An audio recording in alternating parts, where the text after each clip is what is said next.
The day I watched my neighbor sprint to her Mercedes after stealing my disability parking spot, I knew her 6-month fake injury claim was about to end badly, but I never imagined just how spectacular her downfall would be.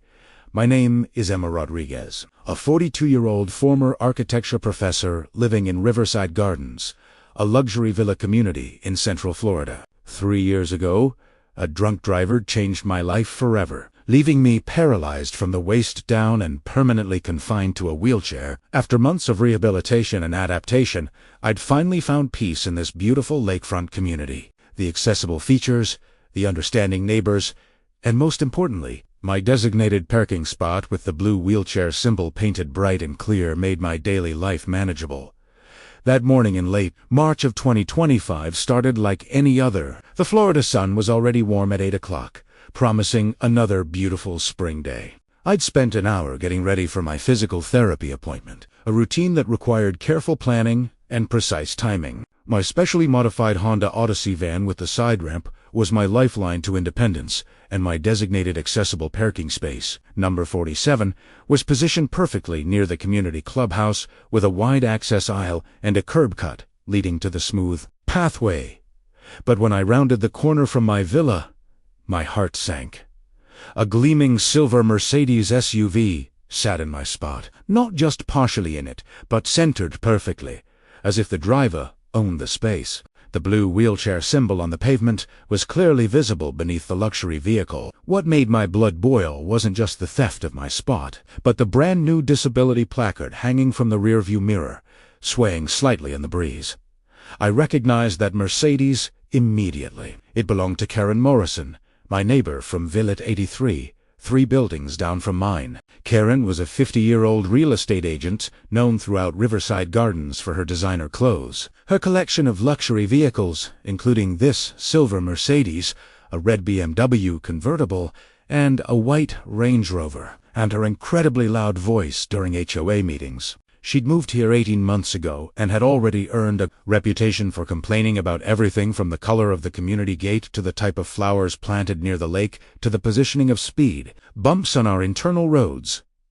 What I knew for certain was that 6 months ago, Karen had been perfectly healthy. I'd see her jogging past my villa every morning in expensive athletic wear, carrying yoga mats to her Mercedes, and bragging loudly to neighbors about her weekend hiking trips to the Everglades and her marathon training. Then, suddenly in late September, she'd appeared at the October HOA meeting with a walking cane, designer, sunglasses, and a dramatic sob story about a severe back injury from a car accident that supposedly happened on Interstate 75. I'd been skeptical then. I was furious now. I parked my van in a regular spot 3 rows away, a space barely wide enough for my ramp to extend properly. The process of getting out took 20 minutes instead of the usual 5, and I nearly scraped my wheelchair against a concrete bollard positioned close to the parking space. The bollard had been installed to prevent cars from driving over the curb, but its placement created a navigation nightmare for wheelchair users. By the time I maneuvered around the row of decorative metal barriers that separated the parking lot from the landscaped area, sweat was dripping down my back despite the morning coolness, and I was 15 minutes late for my appointment. When I returned 2 hours later, exhausted from physical therapy and dreading another difficult parking situation, I found Karen's Mercedes still occupying my spot. But this time, I witnessed something that made me grab my phone immediately. Karen emerged from the clubhouse, laughing loudly with 2 other women from the community. She wore designer jeans, high-heeled boots, and carried multiple shopping bags from expensive boutiques. No cane in sight, no limp, no visible sign of any mobility issue whatsoever. She was gesturing animatedly with both hands as she told some story, her posture perfectly straight, her movements fluid and completely unrestricted. Then she did something that made my jaw drop, and my hand instinctively reach for my phone. A decorative orange traffic cone, the kind used to mark off areas during community maintenance, had blown over near her Mercedes, landing right behind her rear bumper. Without even pausing her conversation or thinking twice, Karen bent down at the waist, her legs perfectly straight, and picked up the cone with one hand while balancing her heavy shopping bags in the other. She tossed it aside casually, laughed at something her friends said, then actually jogged, the last few steps to her Mercedes. I hit record on my phone camera just as she was opening her driver's door. The video clearly showed her tossing her bags into the back seat with the athleticism of someone in perfect health, then sliding effortlessly into the driver's seat without any assistance, support, or difficulty. She didn't even notice me sitting in my van 3 rows away, my hands shaking slightly as I watched the footage I'd just captured. But what happened next turned my frustration into absolute determination.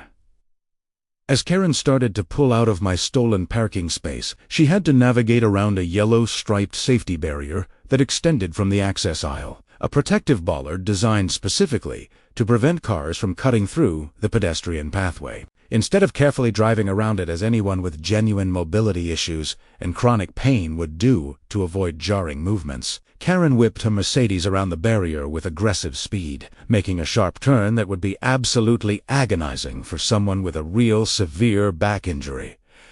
Then she saw me. Our eyes met through her passenger window. For a brief second, I saw recognition flash across her face, a flicker of something that might have been concern or guilt. Then her expression changed completely. She smiled, not a friendly smile, but a smug, self-satisfied smirk that seemed to say she knew exactly what she was doing and didn't care who knew it, and drove away as if she owned not just my parking spot but the entire community.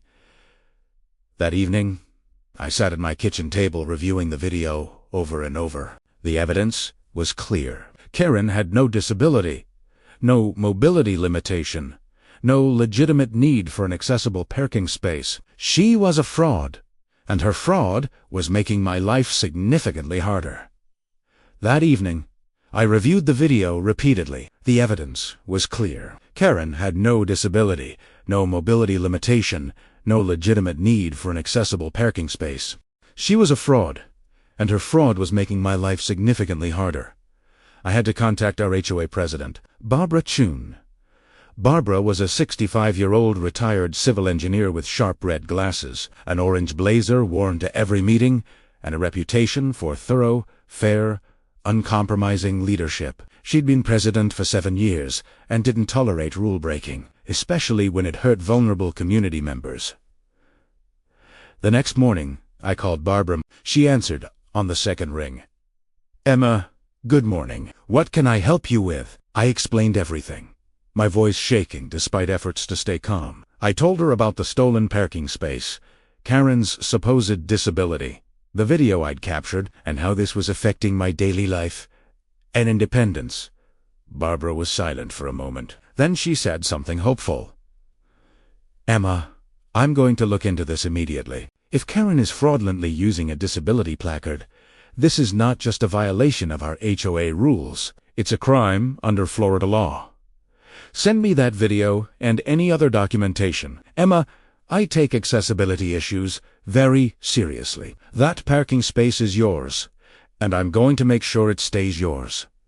I sent her the video within 5 minutes, along with photos of Karen's Mercedes in my spot. 10 Premier YT. What I didn't know was that Barbara had been watching Karen with suspicion for weeks. She'd seen Karen volunteer to help unload heavy holiday decoration boxes in December, lifting 30-pound cases without any sign of discomfort. 3 days later, Barbara called again. "Emma, I'm going to look into this immediately. If what you're telling me is true, and if Karen is fraudulently using a disability placard, this is not just a violation of our HOA rules. It's a crime. I'll need you to send me that video and any other documentation you have. And Emma, I want you to know that I take accessibility issues very seriously. That parking space is yours, and I'm going to make sure it stays yours." I sent her the video within 5 minutes of hanging up. 10 Primera YT, hoping that Barbara's reputation for justice would hold true. What I didn't know was that Barbara had been watching Karen for weeks, suspicious of her sudden disability claim. Barbara had her own doubts about Karen's legitimacy, especially after seeing Karen volunteer to help unload heavy boxes of holiday decorations at a community event in December, lifting cases of lights that must have weighed 30 pounds each without any sign of discomfort. 3 days later, Barbara called again.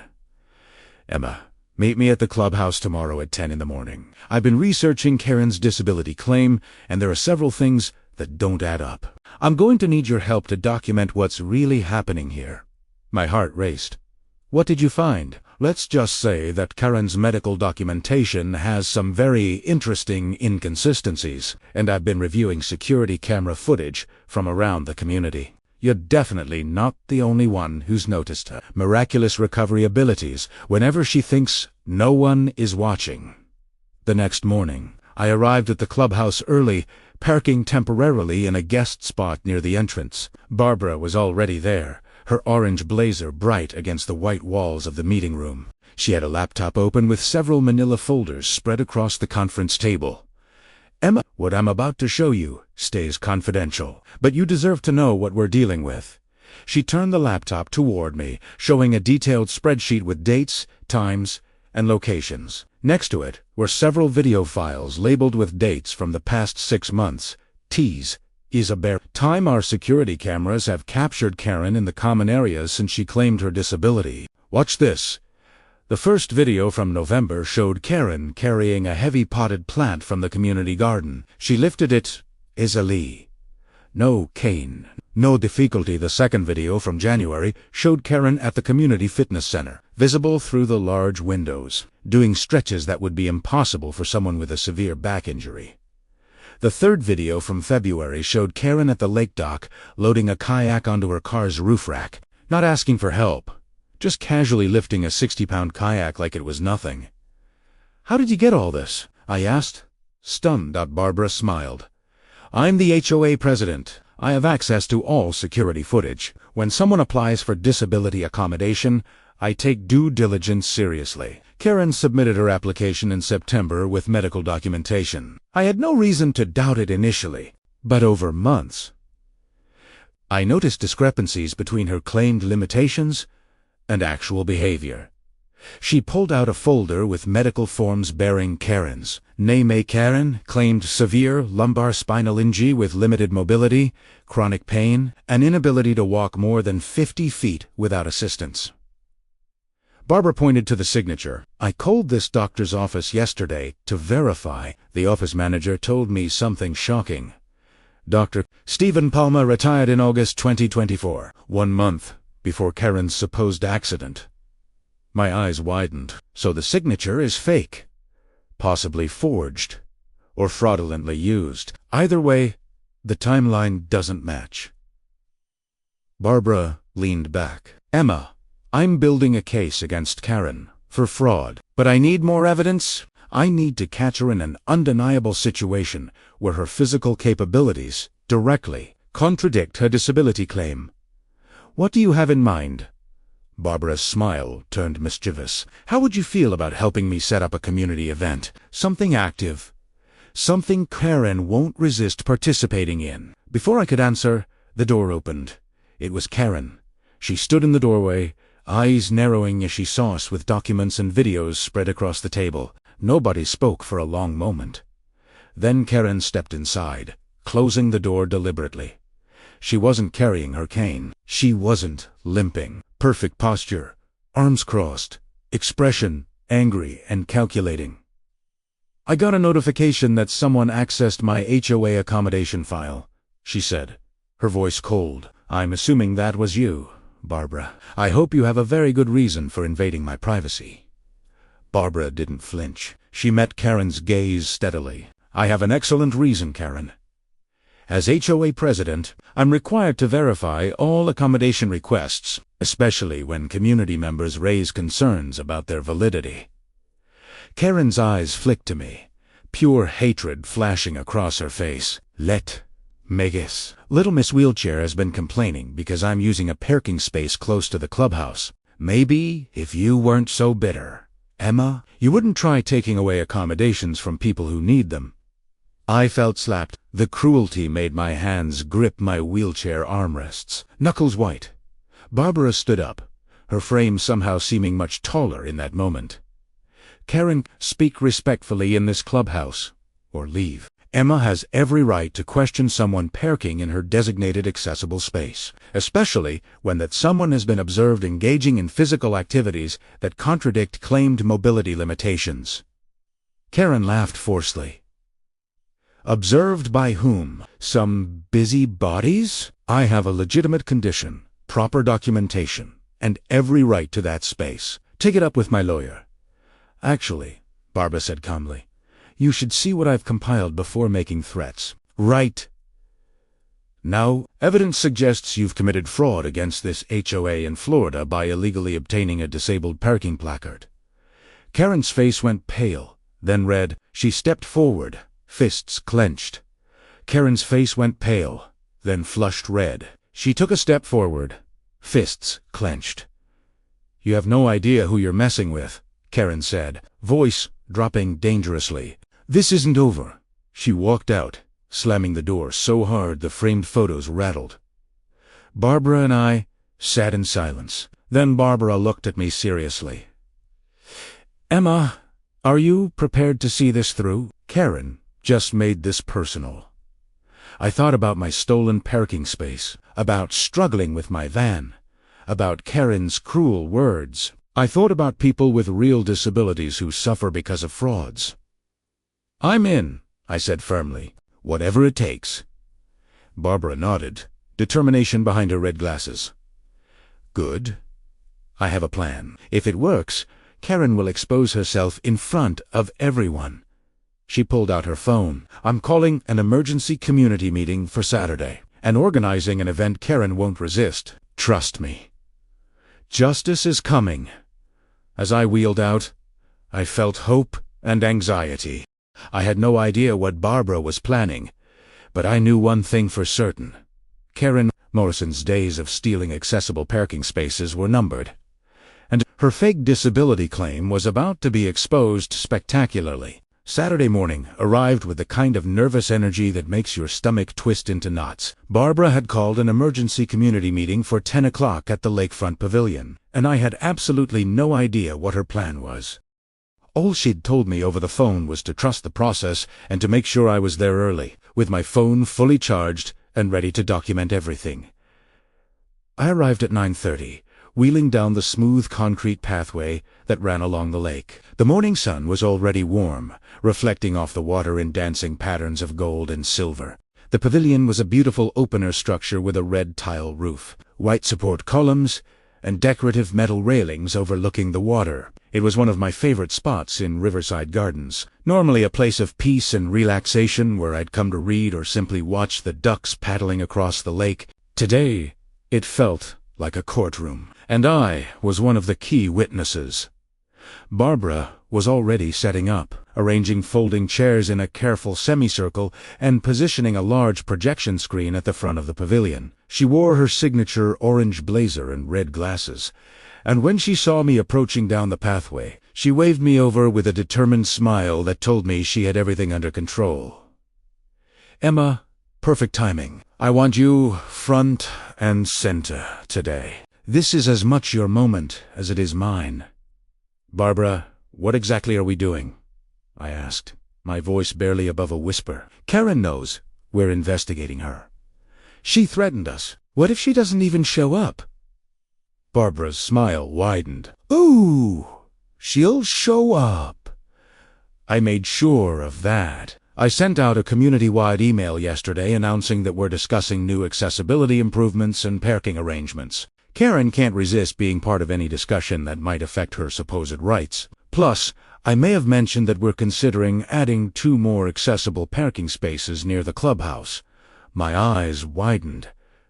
That's brilliant. She'll want to make sure she keeps her spot. Exactly. And while she's busy defending her fraudulent claim, we're going to present evidence that will make it impossible for her to continue this charade. Over the next 20 minutes, residents began arriving in small groups and pairs. I recognized most of them. Elderly couples who'd lived here for years and knew every corner of the community. Young families with children who played in the community playground, middle-aged professionals who use Riverside Gardens as a peaceful retreat from their hectic jobs in Tampa and Orlando. Everyone seemed curious about the emergency meeting, gathering in small clusters and chatting quietly, speculating about what could be so urgent on a Saturday morning. At exactly 9:55, Karen arrived in dramatic fashion. She pulled up in her silver Mercedes, its engine purring as she maneuvered into the parking lot. And then, in what I can only describe as an act of pure defiance, she parked it deliberately in my designated accessible spot, even though there were literally dozens of open regular spaces available throughout the entire lot. She stepped out wearing designer sunglasses that probably cost more than my monthly grocery budget, expensive athletic wear in pristine white and purple, and carrying her walking cane prominently, though I noticed immediately that she wasn't actually putting any weight on it whatsoever. It was more of a theatrical prop than a medical necessity. Karen walked toward the pavilion with exaggerated slowness, making a show of her supposed disability. But I noticed something interesting. When she thought no one was looking, her gait became completely normal. Then, as soon as she got closer to the crowd, she resumed her exaggerated limp. Barbara noticed too. I could see her making a note on her tablet. "Good morning, everyone," Barbara called out, her voice carrying across the pavilion with natural authority. "Thank you all for coming on such short notice. I know Saturday mornings are precious, so I'll get straight to the point. We're here today to discuss accessibility, community standards, and the importance of honesty in our shared space."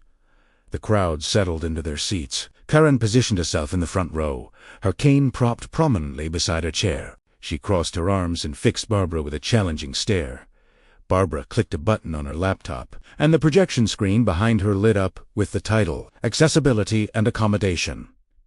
Ensuring fairness for those who truly need it. As many of you know, Barbara continued, Riverside Gardens takes pride in being an inclusive community. We have 3 designated accessible parking spaces, 6 curb cuts accessible pathways, and modified amenities throughout our property. These accommodations exist for one reason: to ensure that community members with genuine disabilities can enjoy the same quality of life as everyone else. She paused, letting her words sink in. But what happens when someone abuses these accommodations? What happens when someone takes a resource meant for the most vulnerable among us and uses it for their own convenience? That's not just unfair. It's fraud. Karen's face flushed red. She started to stand up, but Barbara held up a hand.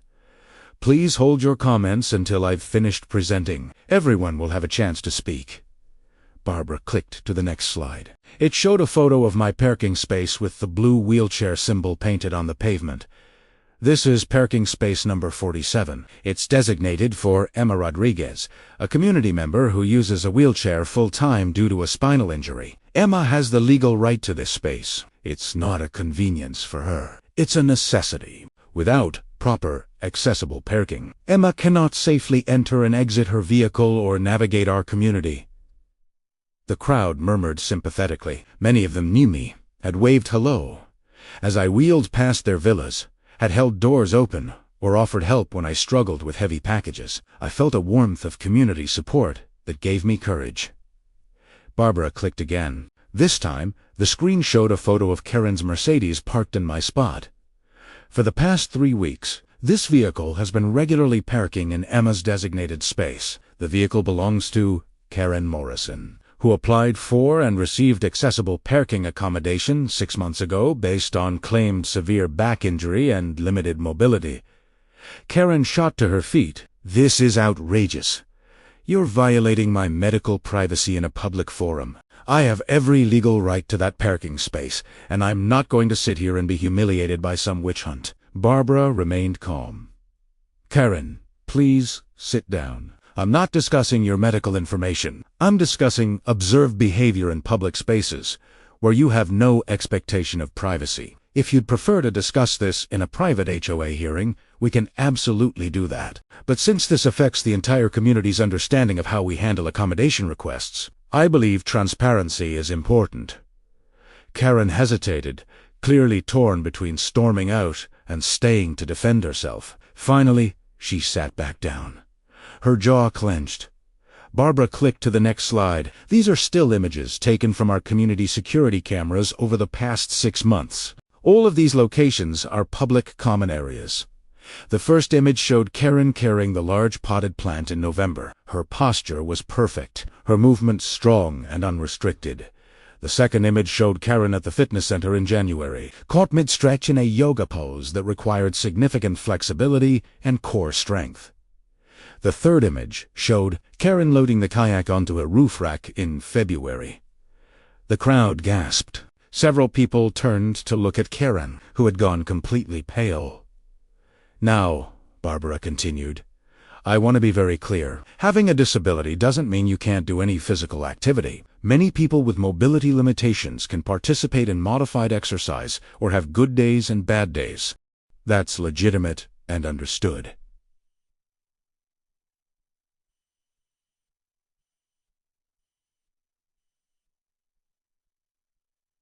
She clicked to the next slide, which showed the medical form Karen had submitted. However, according to the medical documentation Karen submitted to obtain her accessible parking accommodation, she has severe lumbar spinal injury with chronic pain, inability to walk more than 50 feet without assistance, and permanent mobility impairment that prevents her from bending, lifting, or engaging in any strenuous physical activity. Barbara looked. A person with these limitations cannot lift a 60-pound kayak. They cannot do advanced yoga poses. They cannot carry heavy planters across a parking lot. It's physically impossible. Karen jumped up again, her face now bright red with rage. How dare you? You don't know what I go through every day. You don't know my pain levels or my medical history. This is harassment. Actually, Barbara said calmly, pulling out a folder, I do know some things about your medical history. Specifically, I know that the doctor whose signature appears on your accommodation form, Dr. Stephen Palmer, retired in August of 2024. Your supposed car accident and subsequent injury occurred in September of 2024. So either you got a retired doctor to examine you after his retirement, or this signature is fraudulent. The crowd erupted in shocked murmurs. Several people pulled out their phones, clearly taking notes or recording the meeting. Karen's face cycled through several emotions: shock, fear, anger, and finally, calculation. She grabbed her cane and pointed it at Barbara like a weapon. You're going to regret this, she hissed. I'm calling my lawyer right now. This is defamation, harassment, and disability discrimination. I'll sue you personally. Barbara, I'll sue this entire and I'll sue you too, Emma, for starting this whole nightmare. She turned to storm away, but Barbara's next words stopped her cold. Before you leave, Karen, you should know that I've already contacted the Florida Department of Highway Safety and Motor Vehicles about your disability placard. They're very interested in investigating potential fraud. I've also been in contact with the state attorney's office, because fraudulent use of a disabled parking placard is a second-degree misdemeanor in Florida, punishable by up to 60 days in jail and a $500 fine. And if the placard itself was obtained through forged medical documentation, that's a third-degree felony. Karen froze. The blood drained from her face. You wouldn't, she whispered. I absolutely would, Barbara said firmly. Because this isn't just about parking spaces or HOA rules. This is about protecting people who genuinely need accommodations. This is about ensuring that limited resources go to those who actually require them. And this is about maintaining the integrity of our community. Barbara gestured to me. Emma, would you like to say anything? My heart was pounding. I'd never been comfortable with public speaking, and the idea of confronting Karen directly terrified me. But I thought about all the mornings I'd struggled to get out of my van in inadequate parking spaces. I thought about being late to medical appointments because Karen had stolen my spot. I thought about her cruel words calling me Little Miss Wheelchair. I wheeled forward to the front of the pavilion. I don't want revenge, I said, my voice shaking slightly but growing stronger with each word. I just want fairness. I just want to be able to use the accommodation that I legally qualify for and desperately need. For the past 3 weeks, my life has been significantly harder because someone decided their convenience was more important than my necessity. I looked directly at Karen. "If you genuinely have a disability, then I apologize for doubting you. But the evidence suggests otherwise, and if you're faking it, then you need to understand that you're not just inconveniencing me. You're making life harder for every person with a real disability who fights every day to be taken seriously." The crowd burst into applause. Several people stood up, nodding in agreement. An elderly man I recognized from Villa 92 raised his hand. "I'd like to say something." Cut it out. "My wife has MS. She can't walk more than a few steps without severe pain. Last month, all 3 accessible spots were taken, including by that silver Mercedes. We had to park in a regular spot, and my wife fell trying to navigate the curb. She broke her wrist. I didn't know who to blame, but now I do." Karen's expression crumbled. For just a moment, I saw something that looked like shame cross her face, but then her defenses went back up, and her expression hardened into pure rage. "This is insane," she said, her voice trembling. "I'm leaving, and you'll all hear from my attorney." She turned and walked away, moving at a normal pace without any trace of a limp or difficulty. Her cane swung uselessly at her side, clearly forgotten in her anger. She didn't even realize she'd just proven Barbara's point in front of 40 witnesses. As Karen's Mercedes roared out of the parking lot, tires squealing, Barbara turned back to the crowd. "Directly, I want to assure everyone that this investigation was conducted properly and legally. We will continue to support genuine accessibility needs in our community, but we will not tolerate fraud. The HOA board will be meeting this Tuesday to formally review Karen Morrison's parking accommodation and to determine what additional actions are appropriate." After the meeting ended, dozens of neighbors came up to me, offering support and sharing their own experiences with Karen's suspicious behavior. Many had noticed inconsistencies but hadn't known what to do about them. Several people apologized for not speaking up sooner. Barbara pulled me aside as the crowd dispersed. "That went better than I expected," she said, adjusting her red glasses with a satisfied smile. "Karen essentially confessed through her behavior, walking away without a limp after spending an hour claiming severe mobility impairment. That's going to make my report to the authorities very straightforward." "What happens now?" I asked. "Now, we wait for the official HOA hearing on Tuesday. Karen will have a chance to present any legitimate medical documentation she might have, but given what we've seen, I'm confident the board will vote to revoke her accommodation. After that, it's up to the state to decide if they want to pursue criminal charges." I felt a weight lifting from my shoulders, but also a twinge of something complicated. "Barbara, I know she did wrong, but part of me feels bad. What if this ruins her life?" Barbara's expression soft. "Emma, you have a kind heart. But remember this. Karen made choices. She chose to fake a disability. She chose to take resources from people who genuinely need them. She chose to be cruel to you when you questioned her. These are the consequences of her choices, not your fault." As I wheeled back to my villa that afternoon, I passed by my designated parking space. For the first time in weeks, it was empty and available. I pulled my van in, deployed my ramp smoothly, and felt tears of relief prick my eyes. Justice wasn't finished yet, but it was coming. And Karen Morrison was about to learn that stealing from people with disabilities had consequences she never imagined. The days between Saturday's community meeting and Tuesday's official HOA hearing felt like an eternity. I kept expecting Karen to retaliate somehow, maybe by vandalizing my van or spreading vicious rumors about me throughout the community. But instead, there was an eerie silence from Villa 80-3. Barbara called me Monday evening with unexpected news. "Emma, I need to tell you something. Karen's attorney contacted me this afternoon." My stomach dropped. He's claiming that Karen has legitimate medical documentation and that we've engaged in disability discrimination and harassment. He's threatening to sue the HOA for violating the Fair Housing Act and the Americans with Disabilities Act. He's also demanding that we issue a formal apology and reinstate her parking accommodation immediately. I felt my hands start to shake. "Canedo, that can she actually win?" Barbara's voice was calm and reassuring. Only if her medical documentation is legitimate, and I have serious doubts about that. But here's the thing, Emma. I've been thinking about this all weekend, and I have an idea. It's a bit unconventional, but if Karen takes the bait, it will give us undeniable proof of her fraud in a way that no security camera footage or witness statements ever could.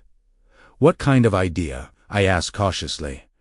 The HOA board has already approved my proposal. This Saturday, we're hosting a community wellness day at the lake, yoga classes, a 5-kilometer fun walk around the perimeter trail, volleyball on the beach, kayaking races, and a community picnic, all free for residents. I'm going to personally invite Karen and make it very clear that participation is completely optional, that there will be plenty of seating for people who want to watch rather than participate, and that we'll have accessible accommodations for anyone who needs them. I started to understand where Barbara was going with this. You think she'll participate? I think her ego won't let her resist. Karen loves being the center of attention. She loves showing off. And if she thinks she's proven her point at Saturday's meeting, if she thinks her lawyer has her scared, she might get overconfident. Overconfidence makes people sloppy. But what if she just sits and watches the whole time? What if she's smart enough not to fall for it? Barbara chuckled. Then we'll have a lovely community wellness day, and we'll proceed with the hearing based on the evidence we already have. But Emma, I've been watching Karen for months. I've seen her personality patterns. She's competitive, she's arrogant, and she can't stand being left out when she sees everyone else having fun, especially if she thinks she's won against us. I believe she let her guard down. The plan made me nervous, but I trusted Barbara. Okay.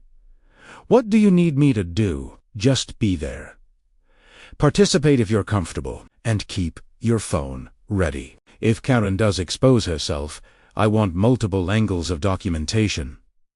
Saturday arrived with perfect weather. The sky was cloudless blue.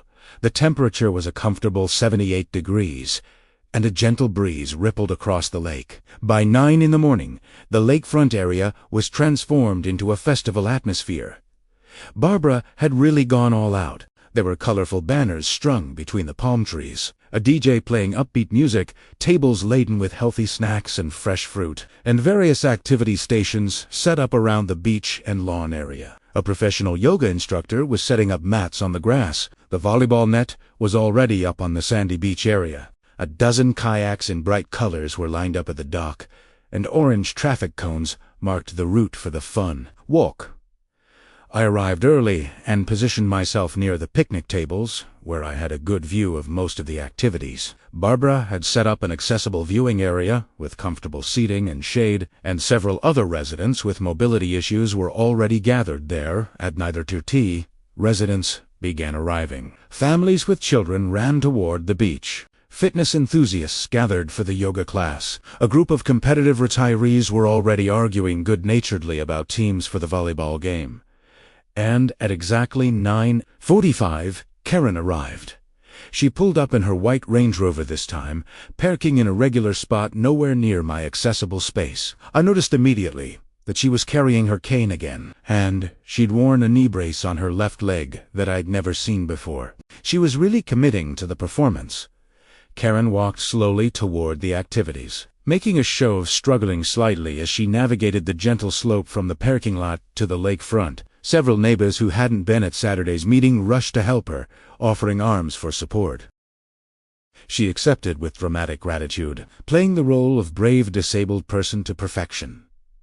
Barbara spotted Karen and walked over immediately, her orange blazer bright in the morning sun. "Karen, I'm so glad you could make it. We have comfortable seating set up over here if you'd like to watch the activities. Can I get you something to drink?" Karen's smile was pure sugar and poison mixed together. "Thank you, Barbara. I appreciate the accommodation. I spoke with my attorney, and he assured me that my rights will be fully protected going forward. I hope there won't be any more unpleasantness like last Saturday's meeting." "Of course," Barbara said smoothly. "Today is just about community and wellness. No business discussions at all. Please, make yourself comfortable." Karen settled into one of the padded chairs in the accessible viewing area. carefully propping her cane beside her and adjusting her knee brace with exaggerated care. She put on sunglasses and seemed prepared to simply observe. The yoga class started first. About 20 residents stretched and posed on their mats while the instructor guided them through various positions. Karen watched with what looked like wistful interest, occasionally shifting in her chair as if she wished she could participate but couldn't due to her supposed limitations. Then came the volleyball game. 2 teams of 8 formed up on the beach court, a mix of ages from teenagers to people in their 60s. They were playing casually, laughing and joking, clearly just having fun rather than being seriously competitive. The DJ turned up the music, and a small crowd gathered to watch and cheer. I noticed Karen's attention becoming more focused on the volleyball game. She was leaning forward in her chair, her body language showing increasing engagement. When someone missed an easy shot, I heard her mutter, "Oh, come on, that was right to you." Barbara appeared beside me, watching Karen carefully. "She's getting invested," Barbara whispered. "Let's see what happens." The game continued for another 15 minutes. Then one team called for a substitution, and someone jokingly yelled out, "We need fresh legs. Anyone want to jump in?" Several people in the watching crowd laughed and shook their heads. But I saw Karen's posture change. She sat up straighter, her competitive instincts clearly triggered. "Come on, we need one more player." The team captain called out, "Just for fun. We're not taking it seriously." Karen stood up. She actually stood up, leaving her cane leaning against the chair. "I can play for a little bit," she called out. "I mean, I probably shouldn't, but it looks like fun." Barbara's hand gripped my shoulder. "Get your phone ready," she whispered urgently. "This is..." Karen walked toward the volleyball court, and I noticed she'd completely forgotten about her supposed limp. She moved normally, confidently, her knee brace apparently causing her no difficulty whatsoever. Several people who'd been at Saturday's meeting pulled out their phones, clearly thinking the same thing Barbara and I were thinking. The game resumed with Karen on one of the teams. At first, she held back slightly, as if remembering she was supposed to be injured. But as the game got more exciting, her competitive nature took over completely. She dove for a ball, landing in the sand on her knees and popping back up instantly. No cry of pain, no grimace, just a triumphant laugh as she saved the point. She jumped to spike the ball over the net, her vertical leap impressive for someone who supposedly couldn't walk more than 50 feet without assistance. She twisted and turned, pivoted on her supposedly injured knee, and moved across the sand with the agility of someone in perfect physical condition. The game lasted 20 minutes. And by the end, Karen was sweating, laughing, and high-fiving her teammates. She'd completely forgotten about her disability act. She'd forgotten about her cane sitting abandoned in the viewing area. She'd forgotten that 40 people were watching her, many of them recording on their phones. When the game ended, Karen walked back toward the viewing area, still riding the high of physical activity and competition. Then she saw Barbara standing there with her tablet, clearly taking notes. She saw me with my phone raised, recording. She saw the expressions on the faces of the neighbors around us, expressions ranging from shock to anger to satisfaction. Karen's face went through a rapid transformation. The athletic confidence drained away, replaced by the sudden realization of what she'd just done. She looked around frantically, as if searching for an escape route or an explanation. "I got caught up in the moment," she stammered. "I shouldn't have played. I'm going to pay for this later with increased pain. But it just looked like such fun." "Karen," Barbara said calmly, "you just played volleyball for 20 minutes. You dove, you jumped, you pivoted on your supposedly injured knee. You didn't use your cane. You didn't show any sign of the severe mobility limitations you claimed in your accommodation request. You've just demonstrated, in front of dozens of witnesses, that you have no disability." Karen's attorney facade came back up. "You set this up. This was entrapment. You deliberately created a situation to trick me into discrediting myself." "That's illegal." An elderly man I recognized as a retired judge from Villa 115 stepped forward. "Actually, Senora Morrison, entrapment is a legal defense against criminal prosecution. And it only applies when law enforcement induces someone to commit a crime they wouldn't otherwise commit. This was simply a community event that you chose to participate in. No one forced you to play volleyball. No one even asked you, specifically. You volunteered. Karen looked around desperately, as if searching for someone who might support her. But the faces looking back at her ranged from disappointed to disgusted. Even the people who'd helped her walk down from the parking lot looked betrayed. "You people don't understand," Karen said, her voice rising with desperation. "I have a condition that comes and goes. Some days I'm fine, other days I can't walk. It's called a variable disability, and it's completely legitimate." Barbara pulled out her tablet and turned it toward Karen. "Then perhaps you can explain why your medical documentation specifically states permanent mobility impairment and chronic severe pain preventing physical activity." "Those are your words, Karen. From the forms you submitted, permanent doesn't mean variable. Severe doesn't mean sometimes fine." Karen's face flushed red. "I want to speak to my attorney." "That's certainly your right," Barbara said. "But I think you should know that I've already forwarded today's video evidence to the state attorney's office and to the Department of Highway Safety and Motor Vehicles. They'll be conducting their own investigation into your disability placard." "This is harassment," Karen shouted. "I'm the victim here. You're all discriminating against me because I'm standing up for my rights." A woman from the yoga group stepped forward. "Karen, I have rheumatoid arthritis. Some days I can barely get out of bed. Other days, with medication and careful management, I can do gentle yoga. But I would never, ever claim I can't do something and then do it in front of everyone. That's not having a variable condition. That's lying." Another resident spoke up. "My son has cerebral palsy. He fights every day for people to take his disability seriously. People like you, who fake disabilities for convenience, make life harder for people like my son. You should be ashamed." The crowd murmured agreement. Karen looked around, clearly realizing she'd lost any sympathy or support she might have had. Her face crumpled, tears starting to stream down her cheeks, though I wasn't sure if they were tears of genuine remorse or just self-pity. "You've ruined my life," she said to Barbara, her voice breaking. "I'll lose my home. I'll lose everything." Barbara's expression softened slightly, but her voice remained firm. "Karen, you ruined your own life by making the choices you made. You chose to fake a disability. You chose to take an accommodation from someone who genuinely needs it. You chose to be cruel to Emma when she questioned you. These are consequences, not persecution." Karen turned and ran. Actually ran. Back to her Range Rover. No limp. No struggle. No pain. Just a healthy woman fleeing the scene of her own exposure. She peeled out of the parking lot with screeching tires, leaving her forgotten cane still leaning against the chair in the viewing area.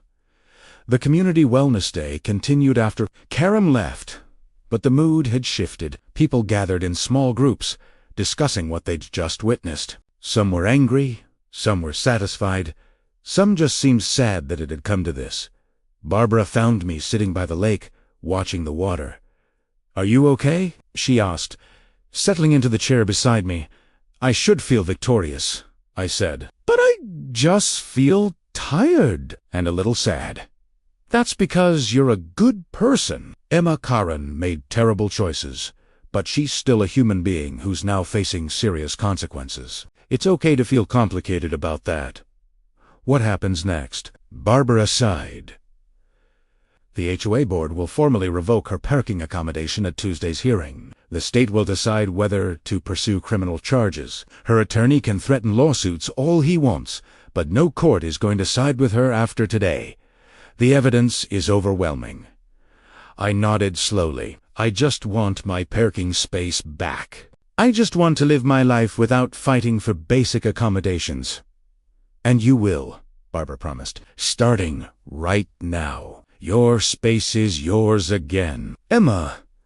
And I'm going to make sure the HOA implements stronger verification processes for accommodation requests, so this doesn't happen to anyone else.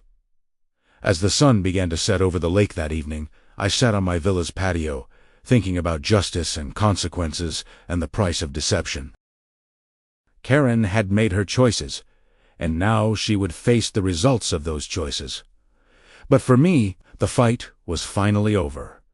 My parking space was mine again, and on Tuesday, justice would be officially served. Tuesday morning arrived with a weight of finality. The HOA board hearing was scheduled for 7 o'clock that evening at the community clubhouse, and I'd barely slept. Barbara called me at noon. "How are you holding up, Emma?" "Nervous," I admitted. "What if her attorney finds some legal loophole?" Barbara's voice was reassuring. "Emma, what we have isn't just strong evidence. It's overwhelming, irrefutable proof." Karen played volleyball for 20 minutes in front of 40 witnesses with dozens of video recordings. No attorney can argue against that.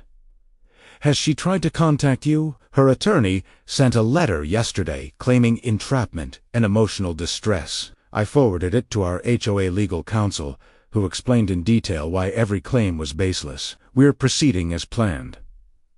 "What about the state authorities?" Barbara paused. "The Department of Highway Safety has already suspended her placard pending investigation. The state attorney's office has opened a formal fraud investigation. They reviewed the evidence, and they're very interested in pursuing charges."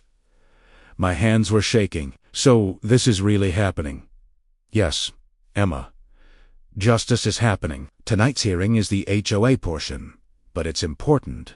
We'll formally revoke her parking accommodation, and those findings will become part of the official record for criminal prosecutors. I need you to be there tonight. Your voice matters." That evening, I arrived at the clubhouse at 6:30, wanting to settle myself before the hearing began. The meeting room had been arranged formally, with the 5-member HOA board seated at a long table at the front, and rows of chairs facing them for community members who wanted to observe. Barbara sat in the center of the board, her orange blazer pressed and perfect, her red glasses perched on her nose as she reviewed documents and organized folders. By 6:50, the room was nearly full. Word had spread throughout Riverside Gardens about what happened on Saturday, and it seemed like half the community wanted to witness the official proceedings. The atmosphere was tense but orderly. I recognized faces from the wellness day, including the retired judge from Villa 1, the woman with rheumatoid arthritis who'd spoken so powerfully, and the father whose son had cerebral palsy. At 6:55, Karen arrived with her attorney. She looked completely different than I'd ever seen her, gone were the designer clothes and expensive accessories that she typically wore like armor.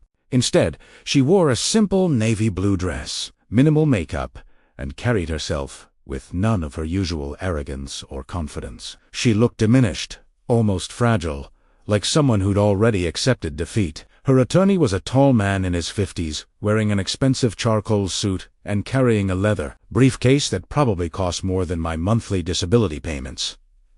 They took seats in the front row, directly in front of the board. Karen kept her eyes down, avoiding looking at anyone in the room, her hands clasped tightly in her lap. I noticed she wasn't carrying a cane, wasn't wearing a knee brace, and made absolutely no pretense of having mobility issues. That facade had completely crumbled after Saturday's exposure. At exactly 7 o'clock, Barbara called the hearing to order. "Good evening, everyone. This is a formal hearing of the Riverside Gardens HOA Board of Directors to address a matter of accommodation fraud. The subject of this hearing is Karen Morrison, resident of Villa 8, who applied for and received an accessible parking accommodation 6 months ago based on claimed disability. We are here tonight to review evidence suggesting that this accommodation was obtained fraudulently." Karen's attorney stood up immediately. "Madam President, members of the board, I'm Robert Thornton, representing Ms. Morrison. Before we proceed, I need to state for the record that we believe this hearing is prejudiced. That evidence was obtained through entrapment, and that this process violates my client's rights under the Fair Housing Act and the Americans with Disabilities Act. We are here under protest and reserve all rights to legal action." Barbara didn't even blink. "Mr. Thornton, your objections are noted and will be included in the official record. However, This hearing will proceed as scheduled. The Fair Housing Act and ADA protect people with legitimate disabilities from discrimination. They do not protect individuals who fraudulently claim disabilities they don't have. Now, please be seated. Thornton sat down, his jaw tight with frustration. Barbara pulled up the projection screen and began presenting the evidence systematically. She showed the security camera footage from November, January, and February. She showed the medical documentation with Dr. Palmer's signature and explained the timeline discrepancy. She showed my video of Karen picking up the traffic cone and jogging to her Mercedes. And finally, she showed the volleyball game footage from Saturday. The room was completely silent as the volleyball video played. We watched Karen dive, jump, pivot, and play with obvious athleticism and zero sign of pain or limitation. When the video ended, Barbara let the silence hang for a long moment. Members of the board, residents of Riverside Gardens, what you've just witnessed is not a person with a variable disability having a good day. This is a completely healthy person engaging in strenuous physical activity that directly contradicts every limitation she claimed on her accommodation application. This is fraud, plain and simple. Thornton stood again. Madame President, my client suffers from a complex medical condition that is not well understood by the people. She has good days and bad days. The fact that she was able to participate in recreational activity on one particular day does not negate her overall disability status. Barbara turned to him calmly. Mr. Thornton, your client's accommodation application states, and, I quote, permanent mobility impairment, preventing walking more than 50 feet without assistance, chronic severe pain preventing bending or lifting, unable to engage in any physical activity. Those are absolute statements, not variable conditions. If your client has good days and bad days, she should have disclosed that on her application. Se divente. She claimed permanent, severe limitations that Saturday's video proves she doesn't have. One of the other board members, a woman named Patricia Chun, who was Barbara's cousin and a retired physician, spoke up. Mr. Thornton, I've reviewed the medical documentation your client submitted. As a doctor, I can tell you that the injuries described would make the activities we witnessed on Saturday medically impossible. A person with severe lumbar spinal injury and chronic pain cannot execute a volleyball spike requiring full spinal rotation and explosive jumping. The physics simply don't work. Your client either lied on her medical forms, or the medical forms themselves are fraudulent. Either way, the accommodation was obtained through false pretenses. Thornton's face reddened. He leaned down to whisper urgently with Karen, who was now visibly crying. After a moment, he straightened.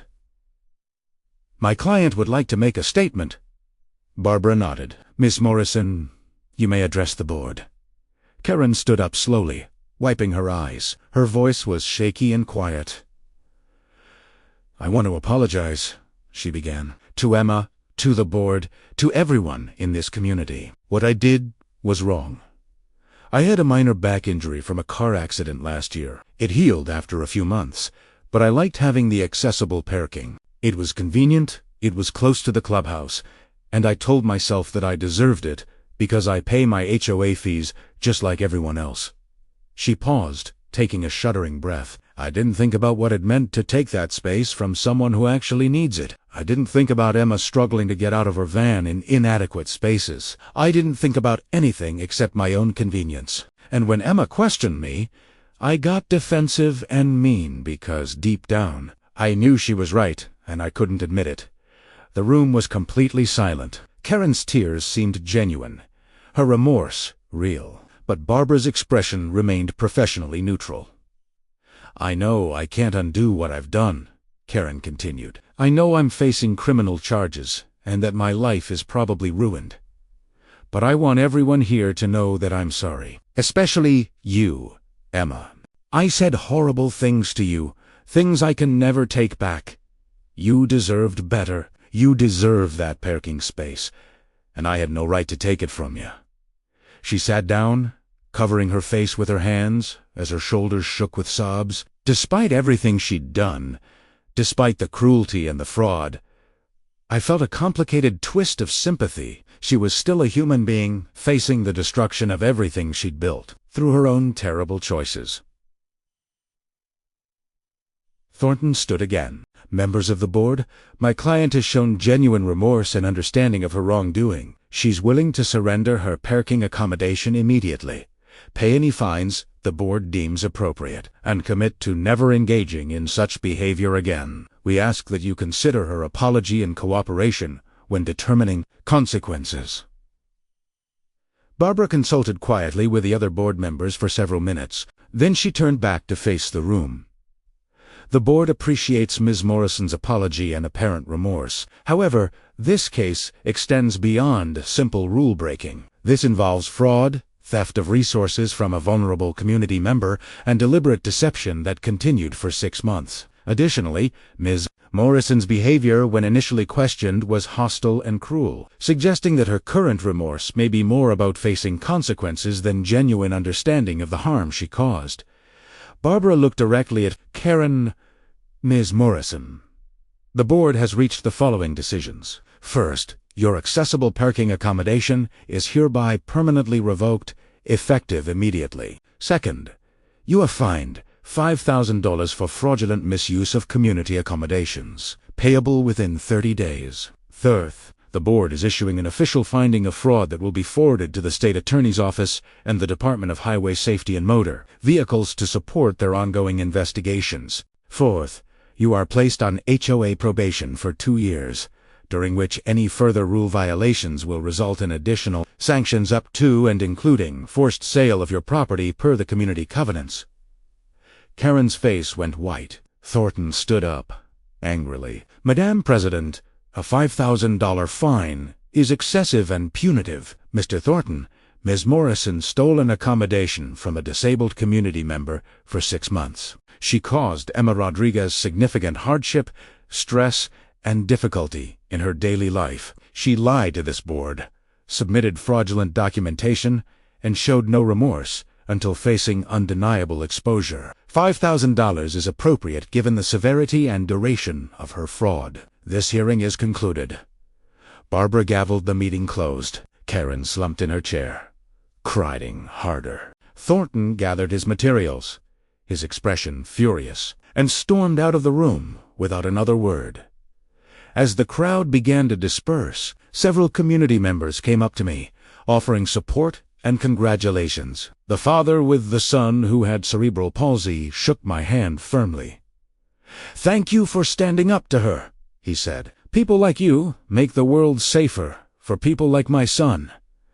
The woman with rheumatoid arthritis gave me a gentle hug. "You did the right thing, honey. Don't ever doubt that." After most people had left, Barbara found me sitting quietly in my wheelchair near the back of the room. "How do you feel?" she asked, settling into a chair beside me. "Exhausted," I admitted. "Relieved. A little sad. Even after everything is not at all. You're not vindictive, Emma. You just wanted fairness and justice. You got both tonight, but that doesn't mean you have to feel triumphant about someone else's downfall, even when they brought it on themselves. What happens to her now?"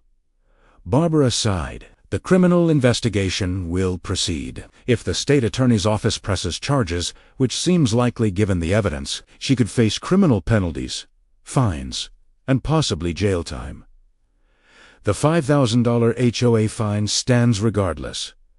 And honestly, her reputation in this community is destroyed. She may choose to sell her villa and leave." "Part of me hopes she does," I said quietly. "I don't think I can live comfortably knowing she's just a few buildings away after everything that happened." "That's understandable. But Emma, here's what I want you to focus on. Your parking space is legally protected now. The board has implemented new verification procedures for all accommodation requests. We're requiring updated medical documentation annually, random compliance checks, and multiple forms of verification. What happened to you won't happen to anyone else in this community." She reached over and squeezed my hand. "You stood up for yourself when it was hard. You trusted the process, even when you were scared. You helped expose fraud that was hurting not just you, but the entire disability community. You should be proud. Over the following weeks, things slowly returned to normal. Karen's villa went on the market within 10 days of the hearing. I heard through the community grapevine that the state attorney's office did indeed press charges, and she accepted a plea deal that included restitution, community service, probation, and a permanent notation on her driving record. I never saw Karen again after the hearing. She moved out quietly one Tuesday morning while most residents were at work, and new owners moved in 3 months later, a lovely retired couple who always waved hello when I passed by.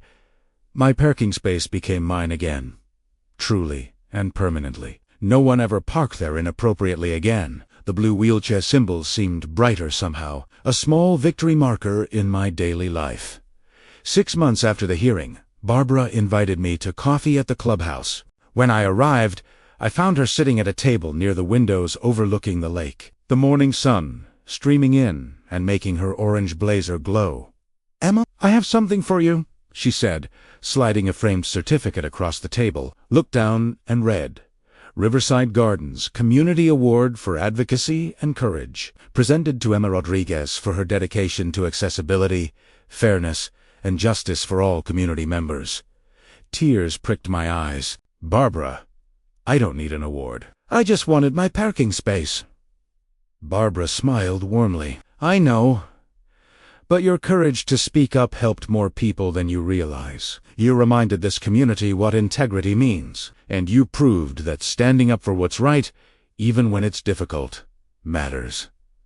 As I wheeled out of the clubhouse that morning, certificate in my lap, I looked across the parking lot at space number 40. My space. Protected, respected, and finally mine without question. Justice had been served. Not with cruelty or revenge, but with truth, evidence, and the simple determination to stand up for what was right. And in the end, that was all I'd ever wanted.